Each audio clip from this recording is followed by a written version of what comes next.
Okay, and we're on. Today's guest is a Marine, best-selling author, and entrepreneur who turned personal hardships into a mission to help business owners escape the owner prison. After losing everything in 2008, he rebuilt his life and now helps others create freedom, profit, and impact. Uh, Without further ado, ladies and gentlemen, welcome Richard Walsh to the show. Well, thank you. Thank you. Great to be here. Okay, so Richard, thanks for being on this episode. Now let me kind of dive into your background real quick and personal journey. Can you start by sharing your story with us briefly, um, and what how you from your beginning to what the turning point was in your life that led you to rebuild from losing everything. Yeah, absolutely. Yeah, so really coming out of the Marine Corps back in '87, I got a job, started working. Really wanted to work for myself.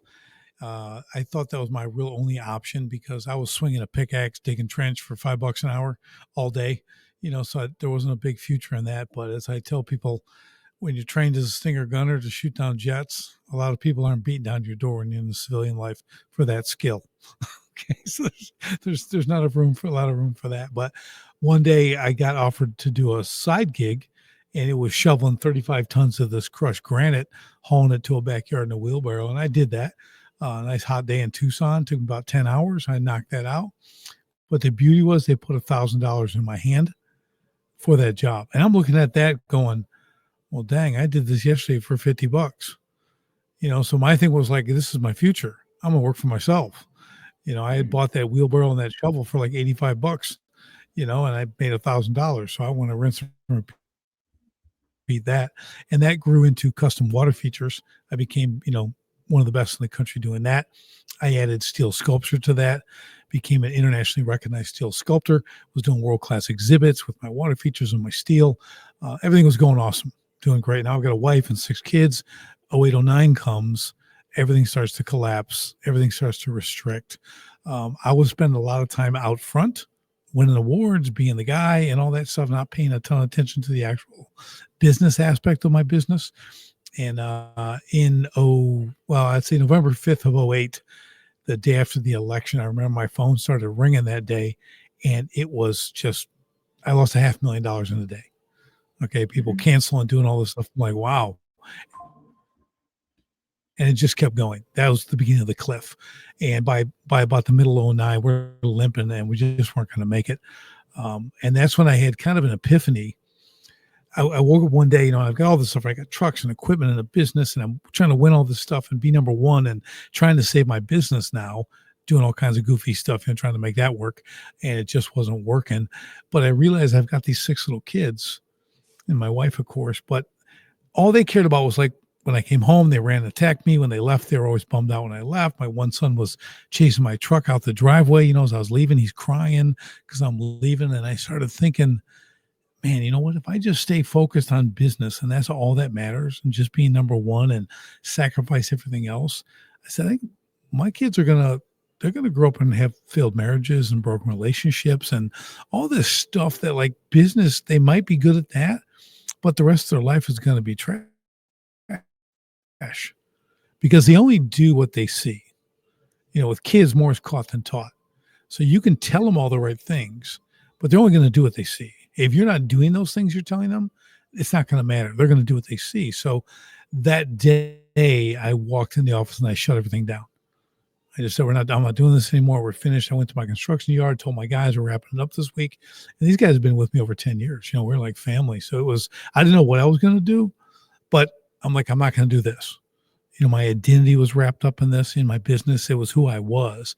That was a problem too. I had a lot of ego, a lot of vanity in that and everything else. Again, being the best and doing that. So I just cut all that out. We lost our home right? So I lost my home. We had to relocate and start over. Again, not knowing what I wanted to do, I just had to begin a new path. So that I started being a fitness trainer at Anytime Fitness. Okay, because I did a lot of that, right? I really love working out and everything else and all that stuff. I was a boxer and Marine, and I'm a black belt and all that cool stuff. So I became like trainer of the year my first year at Anytime Fitness. So as an entrepreneur, I'm like, well, if I'm trainer of the year here, I'll go open my own gym. So it's kind of like with the shoveling. I'm going to make all the money. So I went and did that, grew that business, started the contracting business, grew that business, did that as well. And then people started asking me like, how'd I do it? Really like, how'd you go from all that to nothing back to this again? And I started helping them, and I started seeing kind of the same patterns in all these small businesses. They're all kind of making the same mistakes that I did in the beginning. So I wrote my book, Escape the Owner Prison, to help them. So it's a new way to scale, regain control, and fast track growth while living life. So that really started to take off. So I built an academy around that, and I built a coaching business. So now I have that, and that through a couple of iterations, I'm now sharp on the spirit coaching, and it's been awesome. I'm working with people and helping create profit in their business, which leads to freedom, and then they're able to have impact, and that kind of brings us up to speed we're at today. Okay, yeah. That is very awesome, and it's actually great that your book was tailored to actual challenges that you had seen yourself in businesses. Because some people they tend to write the book first and then try to sell it versus writing it as actual solution to problems and issues that they seen repeat over and over again. And thanks for writing that book, and we are going to get to that real quick. Let me ask, what inspired you um, to write that book, and what do you hope readers take away from it? Yeah. So the inspiration was really, again, seeing these patterns that these other businesses Mhm. went through, and I wanted to share my story. Like you were saying, it's not a bunch of theory. For one, Mhm. it's actual what worked, what doesn't work, and it's Yeah. loaded with failure. Hmm. My book is loaded with failure. Okay, so I'm not, I share like what didn't work, and then I had that ultimate losing everything, having to start over. So people have Yeah. to realize that no matter how good you are in business, failure is a part of it. Failure is just a stepping stone. It's a learning phase, right? That's all it is. Quitting is what Hmm. we don't want to do, right? Hmm. It's the quitting that ruins you. It's not failure. Failure is Hmm. just a lesson. That's all Oh, it okay. really is. And no one's Wow. perfect, and we're all going to make mistakes. So we want to focus on, okay, we failed. Okay, let's use a sports analogy. The Uh, great teams, the great players, they lose but come back the next day and play again, right? yeah. They don't lose and quit. I mean, Hmm. and they've lost more than they've won, Yeah. right? And when you look at it, they really, but it's when you win, right? When you win. Some people, how it is, whether it's hockey or it's baseball or football. Some guys, they do okay till they get to the playoffs, then they're amazing, right? Like they're Hmm. saving up and they perform when it counts to get to the big Hmm. games, to the end and stuff, that kind of thing. So it's just you have to take those as lessons and pull through. So if I could show people that if they can do that, if they can have that attitude, here's the steps that take you through. So mine is scaling, going from zero, the beginning, to $1 million, and then 1 million to 5 million, then 5 million to 10 million in your business.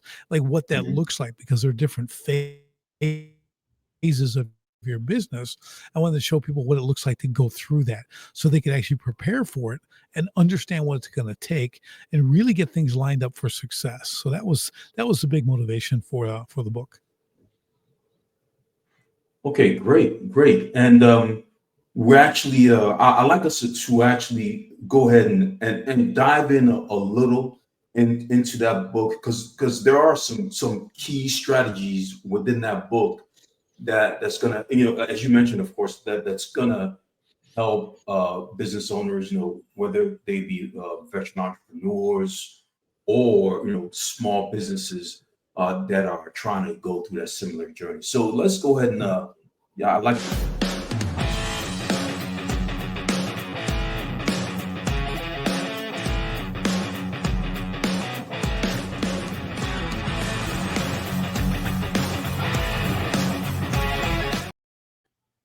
Okay, so this is Escape the Owner Prison. And let's see, let's kind of dive into the exploration of some of the concepts. What does the Mhm. what does escaping the owner prison mean? And why do you feel that Yes. so many business owners find themselves trapped in it? Yeah. So what happens is people start their business and you got to work really hard. Any Hmm. new business, anything you begin is going to be difficult, right? There's no way around it. There's no secret sauce to make it all easy. You're going to Hmm. work really hard, especially the first 2 years or so, right? You're going to wear all the hats, do a lot of everything in the business, right? You're learning it, you're getting going with it, you're making mistakes. I call it, you're running ignorance on fire. It's a good Hmm. thing, right? Because you're just excited to make this happen. So you put in all that time. The problem is, next thing you know, 10 years has gone by and you've repeated the first 2 years 5 times. So Hmm. you're not growing. You're not creating the freedom. You're not creating the profit. You're making some more money. You're in control of your time, but that time is like 60, 80 hours a week that you're working. Hmm. So you've kind of just replaced your job with another job, right? And you're Yeah. trapped and you can't get out because if you don't start the business, if you don't open the door, business doesn't happen. If you Hmm. don't answer all the questions anyone you have working for you has, the business can't succeed, right? That's the owner Hmm. prison. You don't get time with your family. You don't Hmm. get to your kids' games. You don't go on vacation, right? You don't have all the money you want, right? You have enough, you have a Hmm. little more, but you don't have enough really to go make decisions without thinking about the money all the time, right? So what we Hmm. want to do is escape that. That's the escape the owner Hmm. prison. We want to get out of it because that's the majority of small businesses are trapped in that cycle. It's just a hamster wheel, right? So again, the reason I wrote the book was to really show them like, I get it. I was in it for Hmm. 20 years and Yeah. now I'm out. And this is what you need to do. So we want to, how do you do that from the beginning?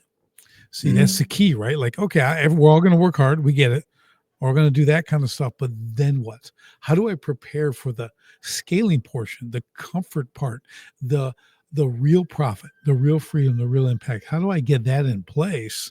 And Yeah. it's not complicated, right? Hmm. But it's also not easy, right? You have to be very, very deliberate on what you do. There's a lot of great little things you can do. Mhm. Okay, it's great that you mentioned that because now my next question is if you can walk us through some of the key steps or strategies from that book that help business owners regain control of their lives and businesses. You bet. So the first thing you'll see in the book I want to talk about, and this is the best time to do this, is called exit strategy, right? Hmm. So you're like, exit, I just started my business. Why am I thinking about exiting? Well, there's two times, the two best times to do an exit strategy are before you start your business, figure out how much is enough, how long you're going to do this. And the second best time would be right now. Okay, Hmm. because you need to have this, and I'll tell you why. So, an exit strategy is basically how long do I want to do this, and how much do I want when I exit? So how much is enough? So, okay, I want to do this Hmm. for 10 years and I want to exit for $10 million. Okay, I Hmm. want to be making maybe $1 million a year, have a nice 7-figure income during that 10 years. And, and let's get to the end, then I can sell my business. Someone will walk in, be interested in buying my business. I broker it out. We make a deal. I get 10 million. They walk in, I walk out. Everything's good. Sounds Hmm. nice, right? That who doesn't want that? But there's a couple factors here. So the first one is what's the one thing you lose when that happens in that scenario? You were making $1 million a year in salary for yourself. And now you sold a business for 10 million. Guess what? You don't have anymore. $1 million a year in salary. Okay. Hmm. So, wow, that's kind of a loss. Yeah, you got 10 million, but how do you do that? So, what I did is devise a way where, okay, so if I want to keep that million a year on top of my buyout price, Hmm. I have to create, right, with my active business income that are going to Hmm. generate 80,000, 80, $83,000 a month by the time I hit that 10-year mark, right? Now Hmm. I've got $1 million a year coming in passively where even if I didn't work, I still have that money. Then I sell my business, I get the 10 million. That's a good position to be in. Okay. And the other thing is you reverse engineer, you start at the end and you reverse engineer, you start to understand what you need every month, right? If I'm going to accumulate those assets or when I put my first person on, my next Mm-hmm. person, where my business is actually going, right? And you have to, because that reverse engineering makes you plan and it keeps Mm-hmm. you really focused on the main thing. And that's the exit. When you Yeah. focus on the exit, you build your business so that it's actually attractive for someone to buy, right? Because if it's just a bunch of depreciating assets and you run everything, if you're in that owner prison, you're not getting any money for your business. No one wants that. What they Wow. want is to come in, negotiate your price. I want 10 million. Maybe I get 10, maybe I get 10.5, maybe I get 9.5.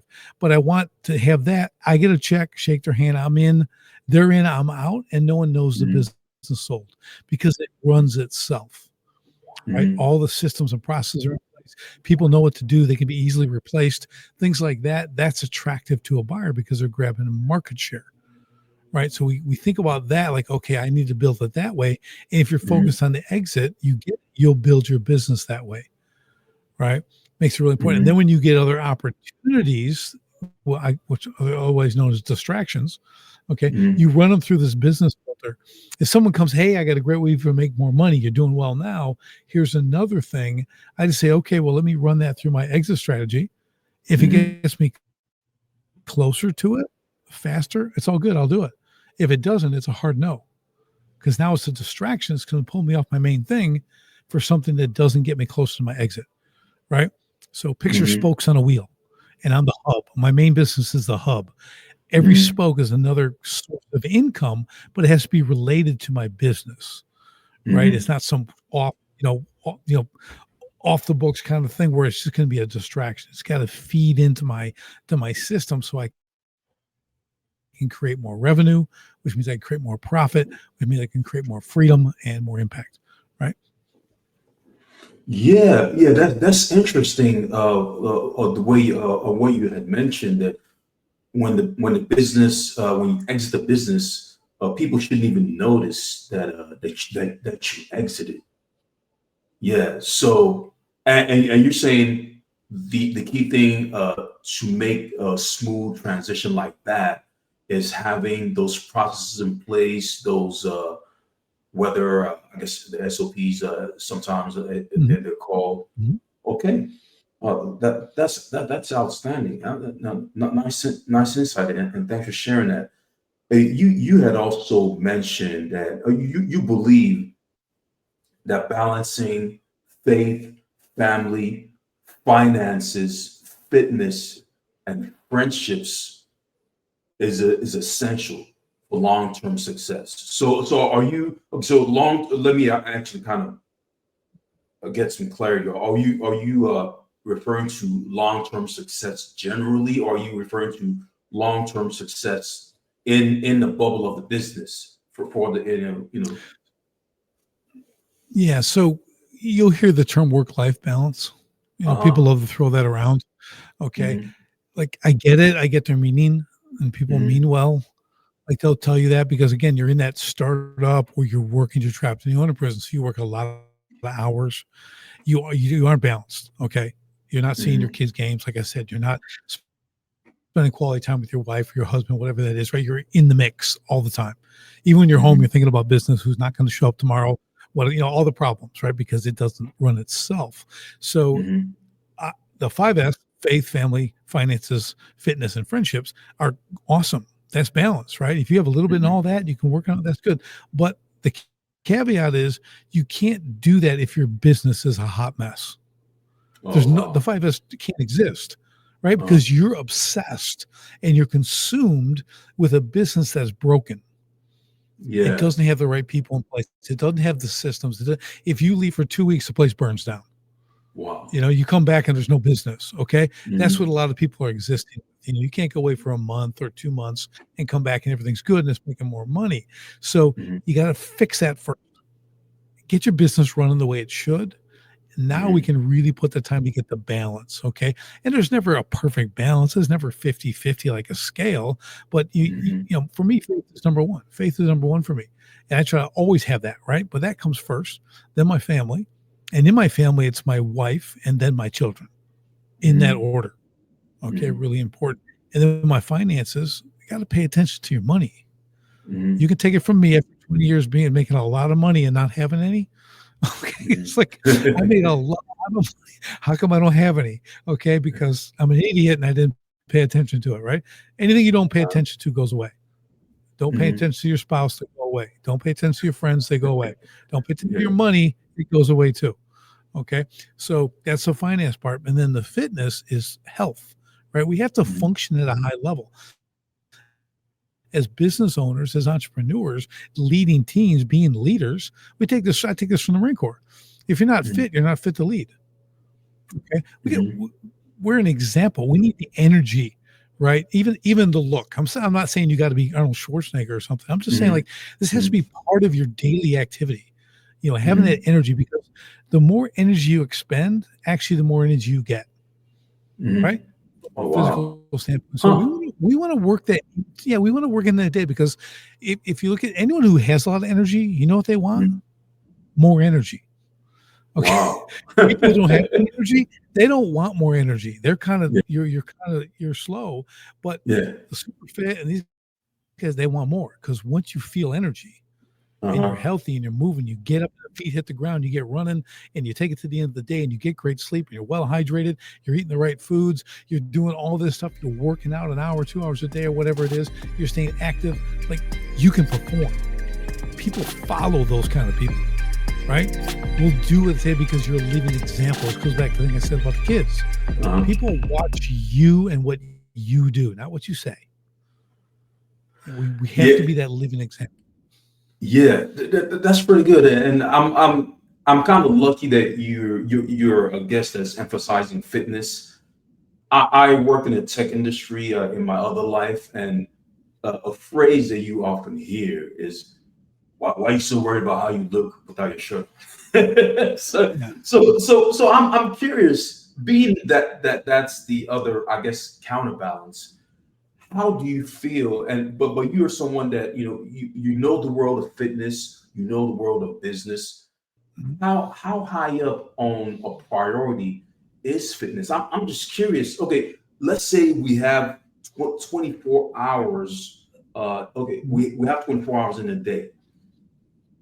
Is it a mandatory thing that you assign, you give a hard assignment of that 24-hour batch to fitness, or is it part of Mhm. the bank of hours that you can be flexible with? How do you how high a priority really is it? Because I want to kind of get down to.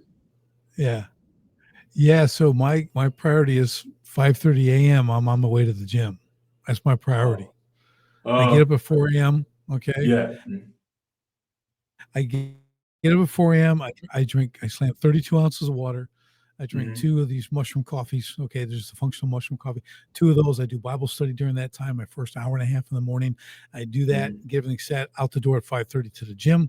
I do a 1 hour high intensity workout. I'm hitting the bag. I'm doing a lot of different workouts like that. Do all that. That's mhm, 5 days a week. If I feel really good, mhm, I'll do a Saturday.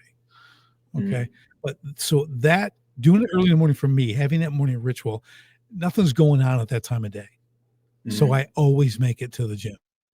mhm, If I wait till 3 p.m., 4 p.m., 5 p.m., the later in the day it goes, and the studies show this, the more apt people are to cancel the workout. Oh, I got to oh, pick up the wow. kids. Oh, I got to do this. Oh, workout in the Yeah, way. I got to stay. I got to keep working. I got to meet this client. He needs me. I'm on the phone. So 5 in yeah, the morning, 5:30 in the morning, no one wants to talk to me. Okay. yeah, yeah, That's yeah, yeah. time is mine. I have 6 kids, so it's like that time's mine. So for me, it's Uh-huh. way on the priority list. It's Oh, up at okay. the top because it's fitness is cumulative. Okay. I Mhm, don't get to work out once and be fit. It's mhm, I have to have a routine. The great sayings were defined by our rituals. Mm-hmm. What do we do every day? What are the Mm-hmm. things that we actually do? And that my morning routine, those first 3 hours, Mm-hmm. they're locked in every day. So when things go wonky, the rest of the Mm-hmm. day, the foundational stuff is finished.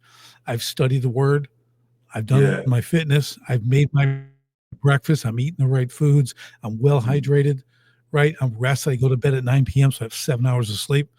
I Mm-hmm. mean, I have structure that way so I can perform, consistently. Uh-huh. Oh wow, yeah, that's pretty good. That's insightful. So, regardless of how the day goes, your baseline, you've checked that box and end the story. Okay. Right. Yeah. Right. Thanks for sharing that. Let me move on to kind of strategic vision and Mhm. that ballpark of things. What is strategic vision? First off, and how can it transform a business into something that delivers freedom, profit, and impact? Yeah, so this is really critical, and most businesses don't do this. A lot of them will have a mission statement, right? Hmm. We want to be the best in the blah blah blah, and deliver great. Like who cares? Hmm. That mission statement, I tell people, it only serves the ego of the owner. Hmm. If you work at that company and you see that on the wall and you read it, who cares, Hmm. right? How does that motivate you? Okay. The only one that would motivate if I was an owner of a business or I was going to start a business, I want to be that. That might be what I want to be. But if you work in that company, it's wallpaper. No one Hmm. sees it. They see it once. They never look at it again. It doesn't matter. If I go to a business and they have that, I take it Hmm. off the wall and put it in the trash. I'm like, this doesn't serve anybody except you. Okay. Yeah. So strategic vision is being a vision driven business. So what you actually do is what are we doing this for? Where are we going with this? So a Hmm. vision is forward thinking, right? A vision didn't happen yesterday. If I have a vision, what I'm doing is going 18 to 24 months out. And I'm saying, here's Hmm. what, as a whole of a company, what we're going to achieve. We're not doing it right now, but this is what we're going to work towards achieving. Right. Hmm. So I lay all that out with every position in the company, where we're going to go, how each individual who works in my company is the hero in that part of the journey. Right. Hmm. So we prioritize purpose first. Everything is Hmm. purpose. Okay. People are driven by purpose, by quality feedback and recognition, and then Hmm. quality pay in that order. Hmm. Okay. Pay is number three, maybe even number four on the list. So think about Hmm. that. People think everyone just wants money. Of course, we Hmm. want money. Of course, we want quality pay, but we're not driven by that. Because if we were, you'd be sold out for whoever offers me 50 cents more an hour and I go down the road. Right. So Hmm. it's not the money. What it is, it's the purpose. People need purpose to work for. So when they come in, they understand how if they don't do what they do, they're letting the rest of the team down. Let's go back Hmm. to the military. Same thing in our tactics. You can't have a weak link. People Hmm. will die. Hmm. Okay. If you're not doing your job, if you're not delivering, if you're not taking care of the guy on the left and the right, someone's going to die. Okay. Hmm. We have to take it at that kind of level of seriousness. Like it matters. So what it Hmm. does, once they grasp a hold of that and you've put it in, like I do it in like story form, part story, part reel, and you mix it in so it really weaves through, and it's like 10 pages long. But people Hmm. read that and then I ask them, where do you see your fit? Oh, I'm that warehouse manager. I'm that guy, man. I love doing that. To do this. Okay. They got the purpose, right? They're just not punching a clock. Now everyone comes because they want to support the team. It changes the culture of the business. It's a Hmm. whole different mindset. When someone's not performing, or let's just call it incompetent, they're not doing their job. I don't say you're incompetent. I tell them, well, you're not fulfilling the strategic vision. I got to let you Hmm. go. Like we're Hmm. here to achieve this vision. And when we get to achieving it, we rewrite it. We start the next Hmm. vision. Right now, how do we make what we just made better again? Right. So it's an ongoing thing, but it's amazing when you do it. So business. Does that make sense?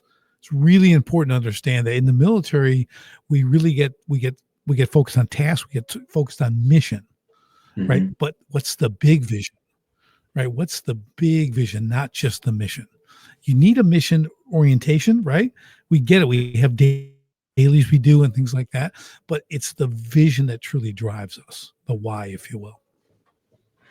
Oh, okay. Yeah, that makes perfect sense. That makes perfect sense. And thanks for diving deeper into that. So for someone that's stuck in their day-to-day grind of running a business, this strategic vision, it is insightful, and obviously, from my understanding, is a very powerful uh, tool to implement. If someone is, has not does not even know what it is, and they're just doing their business day to day, where do you feel that they should start when creating their strategic vision? Yes, they really, you have to look at it. Say, so whether you deliver a product or a service, right? Whatever Hmm. it is, doesn't matter if it's a product or you make a product or you make a service, you serve people, whatever that is, you have to understand first who you're truly serving. Okay. Hmm. Who is your ideal customer? Who are they? You know, how do we serve them? That's the second thing. Yeah. How do we actually serve them? It isn't Hmm. just I make this and give it to them, right? There's more Hmm. to it. Then the third thing is why. Hmm. Why do we even do this? Why do I go cut grass every day? Why do I Hmm. build this, this flashlight, this special high beam, whatever it is, it doesn't matter. Like why? And the why has to be like not so I make money, right? So these people have a job. That's not a why. The why is way further out, right? What benefits? How are you altering someone's life with your product or service? How do you Hmm. make their life better? Whatever that might look like. The great example is, I think, is Lowe's would talk about the 2x4 or the 2x6. They said, we don't just sell wood. A woman comes in and says she wants to build a deck. They're going to build something, but she's 85 years old, going to have a family reunion, have like four generations there at her thing on this giant deck she's going to build and everything else. And then is be probably the last time she ever sees all her family together at one time. Like that's why she's building the deck. Hmm. She's not building it because she wants wood. She's Hmm. not there to get wood, right? She's there to complete a vision of her own to be able to entertain the four generations of family and have that. Hmm. That's the why we do it. To give them the ability to do things like that, right? So it's a really good example to think about. There has to be more to it when we talk about impact. Who do we give to? Do we donate? Do we help our community? What kind of things do we do now that we're making profit? We got a well running business. Doesn't mean I keep it all. How do we help others? Now that's part of the purpose, right? I have Hmm. clients, they give 5% of all their profit to, a battered woman's home and a foster care placement thing, to 5% of everything they make, Hmm. on their profit goes to that, right? And everyone in the company knows that, right? They all get it. They understand they're doing more than just providing the service or creating the product. They're helping others in the community. So think about this. If we back into the strategic vision, if if people can become better as people, not just competent in their role, right? Like they get Hmm. it, they come there, but we actually help them become better as people. Well, they take that home, right? To their families. Hmm. Their families are in the community, right? If they're in the community, if I help 10,000 business owners do this, create freedom, profit, impact, and then the people that work for them, it goes home in the community, that's millions of people you can affect by having your vision, right? This Hmm. vision that you've created, and working with your people inside, that's what can change millions of people's lives, their mindsets and everything else. So it's a lot of power to it when you think about it, but they understand why they're doing what they do. That's the most Hmm. important thing. Oh, okay. Okay. Great. Great.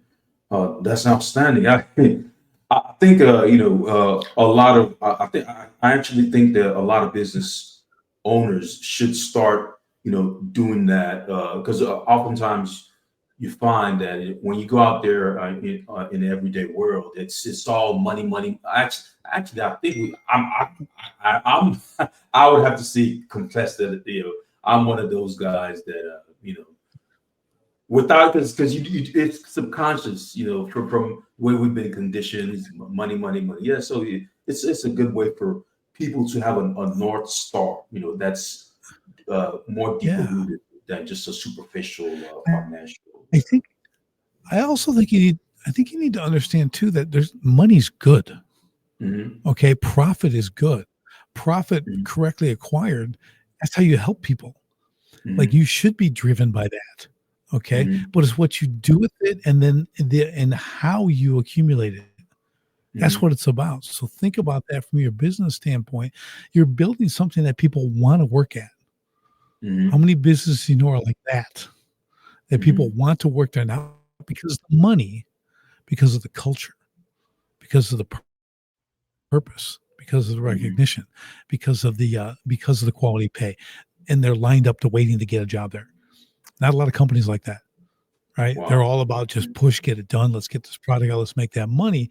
It can't be Mm-hmm. that, right? The money will come if you focus on the vision and getting Mm-hmm. your people working on the same page with the same vision.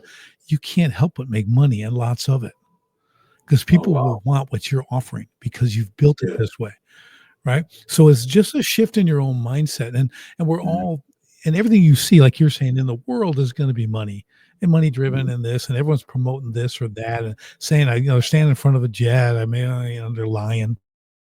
Okay. They all got a jet. And they're all saying, I made all this money and stuff, right? Whatever. But like, we don't do that, right? We're about what we Uh-huh. deliver, right? And Mm-hmm. how we do it and everything else. So it's just important to really, and like you were saying, when you're beginning a business, if you can think this way from the beginning, you're going Mm-hmm. to enjoy the ride. Well, you're chained to the business and it's all about trying to Mm-hmm. get the payroll next week and make it and get this and pay the overhead and do this stuff. There's all misery Yeah. and you'll never There's get out of it. You're on the hamster wheel. You're going to have a life of misery.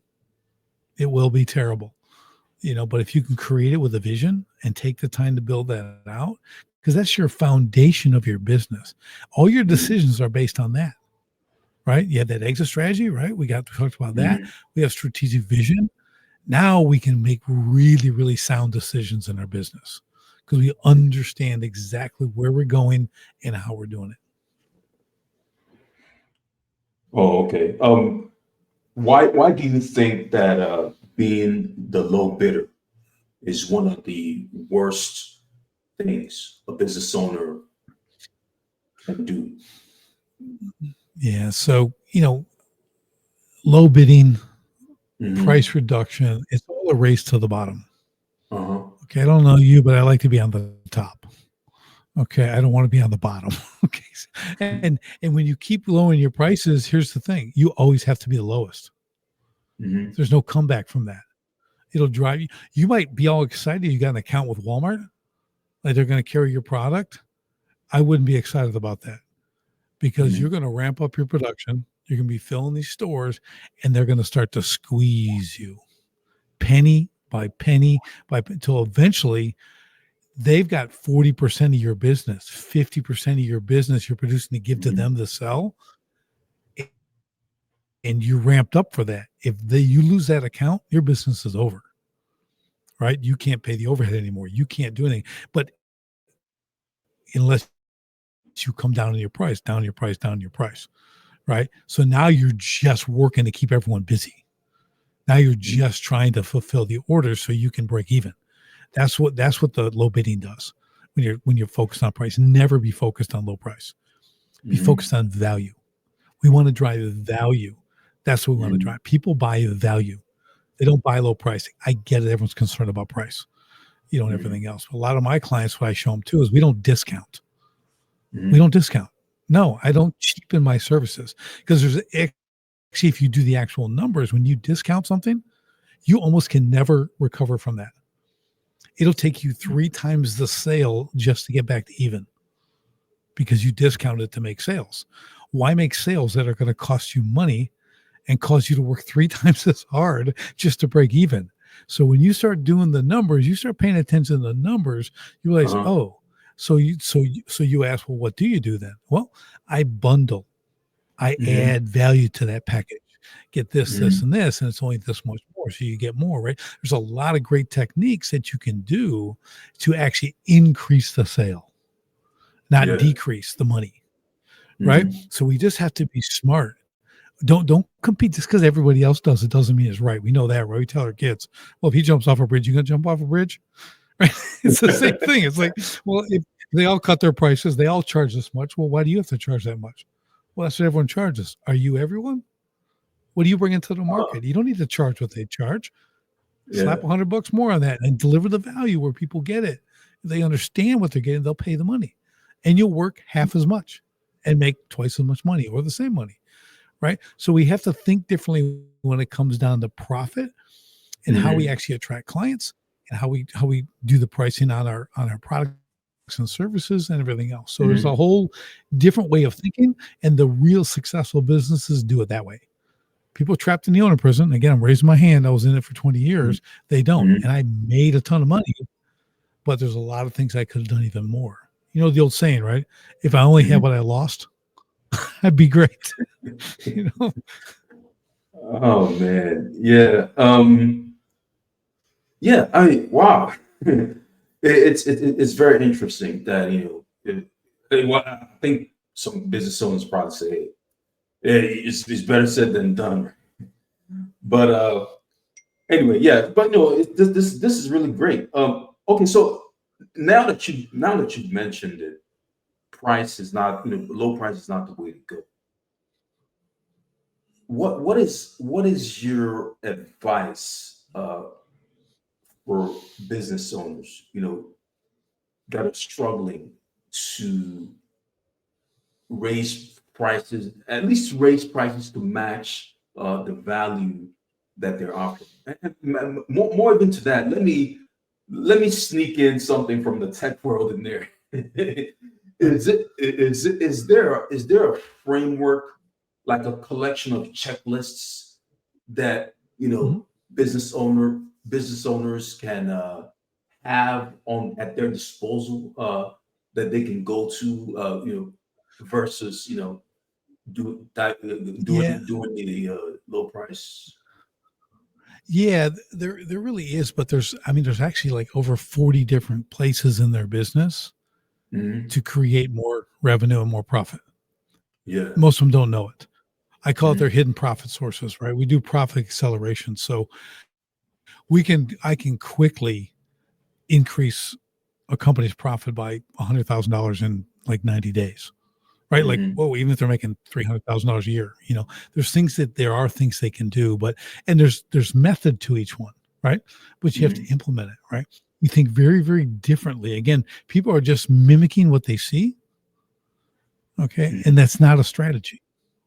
That's copying. Hmm. Okay. And you're copying failure, Hmm. right? Because you don't know, and you know how it goes. People on the exterior look like they're very successful. I was like Hmm. that, but interior, they're a hot mess. But they got the show going on, right? They got the show. Yeah. They look like they got it all together, but they're barely making payroll, right? Hmm. Again, it doesn't have the balance. They don't go on vacation, all that. So it just looks like they're successful. And you start mimicking what they do, well, you're going to end Hmm. up in the same place, right? It's about real numbers. It's about understanding how things actually work. That's a big thing we do as a coaching business for businesses is show them those things. It's important to know because most people start a business as a craftsman, a technician, right? You're really good at what you do specifically. You're better Hmm. than the person you're working for, you feel. You go start a business like I did. I started shoveling rock. Then that Hmm. all turned into a great business. I did millions of dollars, right? But you don't know business. Hmm. You just know work, right? Which again is good for a little while, that first 2 years. But then what? That's when you got to be able to get off the hamster wheel. So you ask for help. You look for people like me and other coaches that are out there. They can help you with specific parts of your business. Hmm. That's the key. Be really curious. Don't You got to lock your ego in a box. I Hmm. wouldn't accept help my first 20 years. No help. And I had billionaires trying to help me. And I'm saying, well, what do you know? That's the level of stupid I operated at. Okay. Like Oh you don't do man. what I Yeah. do. You don't know. You don't understand. Right. So, and they were right on everything. After I Uh-huh. lost them, I'll go, man, they were right on every single thing. Ask for help. Find Hmm. the right person who can help you. Get a mentor if you're brand Hmm. new. Who's been where you want to go? Hmm. Talk to that person. Don't drive them crazy. Don't Hmm. take all their time. Be cool. Be respectful. But like all successful people want to help other people succeed. Hmm. If you'll run hard, I'll help you. People will help. And you can pay for coaches, and they can do all the things that I do. So Mhm. and that's really your checklists are going to find by getting that experienced help to help Mhm. accelerate. I'll compress 10 years of time into one Mhm. year. So think of Mhm. 10 years of mistakes, bad Mhm. decisions, costly mistakes, right? Maybe even losing your whole business. Shave all that down to one year and do that. Wow. That's time compression. That's what it's all about. Mhm. Who doesn't want that? Well, I didn't for 20 years. I wish I would have listened to people. I would have been way better, but Oh now man. that's my goal with others. Yeah, yeah, that's great. That is outstanding. So how can a business owner ensure that their company not only survives hardship, but thrives during the period of hardship? So when we talked about systemization and Mhm. processes and a business running itself, that's your key. Okay. Because Mhm. once you've got that running as the owner, as the CEO, or whatever you want to call yourself, the founder, Mhm. you focus on what we call your 5%. That's the Mhm. 5% of the business only you can do. That's the Mhm. vision. That's Mhm. growth, probably, right? That's tactics and strategy. When you have everything else taken care of, you went from Mhm. working 60 hours a week, 70 hours a week, down to working about 15. Yeah. So guess what you got? You got time. Now your Mhm. time, you can start looking, going, if we position ourselves for this, right? Not you're done playing checkers, you're playing chess now. You're Mhm. 5 moves ahead. You know exactly where you're going to move and go, and that's how you're going to weather that because you're going to have the what called KPIs, the key performance indicators. They're going to show you your sales trends, where your Mhm. company is compared to last year and the year before. And you're going to be able to predict these downturns and you can shore yourself up for it, right? You Mhm. can you can you can shore up your defenses, but you can also double down on your offense because you know what's coming, right? We don't want to be caught in a defensive position. We always want to be on the offensive. Mhm. Defense is temporary, right? A defensive position is a temporary hold. Offense Mhm. is where the game is won, right? Mhm. Defense is so we can rest, recover, re reevaluate, and then move forward again, take more Mhm. ground. And that's how you weather the bad storms because your business is running. You're focused on, you're the general now. You're Mhm. not an NCO anymore. Okay. You're not out on the battlefield. You're in the tent Mhm. in front of the war board, right? And you're planning the moves. You're getting feedback from the field and Mhm. making the strategy to win the battle and win the war. That's how we want to think. We want to get to that position so we can be that person in our business for our troops, right? Wow, wow, that's great. Outstanding. If you could give one piece of advice to business owners who feel overwhelmed uh, or stuck, what would you say that advice would be? 3 words: ask for help. That's Okay, great. because you're stuck like I was because I'm going to do it myself. I want all the glory. Mhm. I want the fame. I want to say I built this business. You don't build it by Mhm. yourself. Just take my 20 years of stupidity. Mhm. Okay, you think I'm going to build it myself? I did it almost twice as Mhm. hard, twice as long. Right? I made all of the wrong moves, and I Mhm. made some really good moves. Okay, but I made a whole lot of ones I could have bypassed by asking for help. That's the number one thing. I got you. Okay, and that's key right there. And what's next for you, Richard, for your programs and your mission to help small businesses create freedom? Do you have any cool new projects that you're planning with your company organization? Yeah, we've got some really amazing proprietary software now for profit Uh-huh. acceleration. So Yeah. literally, if you go to my website, you can jump on this thing in 3 minutes. I can show you how in your business, in less than 3 minutes, how to add $100,000 of profit to Mm-hmm. your business right now without more marketing, without advertising, none of that, without spending the money. I'll show you Mm-hmm. how to do it. I have those kind of tools, and I can take your whole business that way. I'm working with companies now, and I'm 2, 3, 4, and 5x in their revenue, and the same thing with their profit. Showing them how to do that. by doing the Mhm. right things, right? Not Mhm. spending a ton of money and on marketing campaigns and all that, like really uncovering the hidden treasures that they're leaving on the table. They just Mhm. don't know. Even Wow.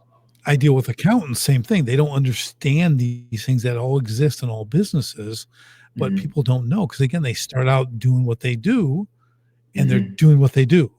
They're not thinking business and they're leaving Mhm. all this money on the table. So that's what I've got. And people want to contact me, go to Mhm. sharpenthespiritcoaching.com, Mhm. send me an email, jump on my website, you'll see it, get the profit simulator. You can do it to name an email and you can run your numbers in there. I mean, little 3% increases Yeah. can add 100,000 to your profit line. Your profit, Yeah. your take home Yeah. money. Oh, wow. The money we Wow. really want, right? Not the revenue. Revenue's cool. Okay. But you know Exactly. the saying, right? Gross revenue feeds the ego, profit Mhm. feeds the family. Profit feeds the family. We're Mhm. focused on profit, not on revenue. Revenue's cool. It looks good. People use it for a scorecard, but it's not a good scorecard. The scorecard Hey, is profit. that would make a good bumper sticker. That's right. Revenue feeds the ego. Ah. That's right. Okay. That's right. Yeah. Hey, thanks for the good thing that you brought up your website because I want you to also share your social media and okay. So okay.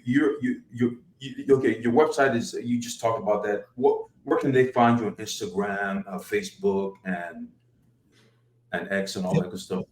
Yep. Yep. So sharpen the spear. Just look for Mhm. sharpen the spear on X on Sharpness. Instagram, Oh, okay. Facebook's Richard Walsh, LinkedIn's Richard Walsh. You'll find me on Uh-huh. there. Just look for this big, ugly, bald head. You'll see it, and there I am. And All right. but yeah, connect with me in any of those. You'll see a bunch. I post a lot of Mhm. videos, little snippets from podcasts. I've been on almost 200 podcasts now, so I got a Yeah. lot of great little tips. But follow me, and yeah, but just check in, get my book. Actually, let's do this. Uh-huh. Since this has been a great interview, if people go to my website, sharpenthespiritcoaching.com, Yeah. Uh-huh. just go to the contact page, send me an email, one sentence email, say, hey, Richard, Mhm.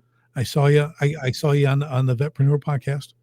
I'd love to get the free version of your audiobook, the audio version of Yeah. your book, Escape the Owner Prison, Uh-huh. and I'll send it to them. It's the Oh, whole okay. book. They'll get it, but they want the audio version. If they Mhm. saw me here on the Mhm. Vetpreneur podcast, boom, just say that and I'll send it right to you and you'll have the audio. Okay. Awesome. Awesome. That's great, man. Hey, thanks for offering that Mhm. perk for people to listen to the show. That's great.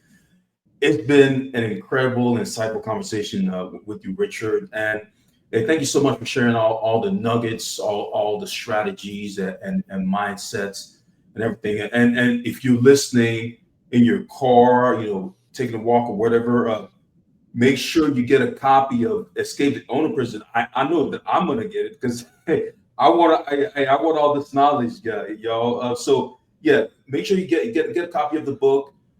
Thanks everybody for tuning in, and as always, if you've enjoyed the episode, do leave us a review. And again, Richard, thank you so much. It's been awesome. It's been great talking to you. I have loved it. I appreciate you having me on, man. It's been great. All right, man. Okay, that's a wrap. Beautiful. We did it. We did it.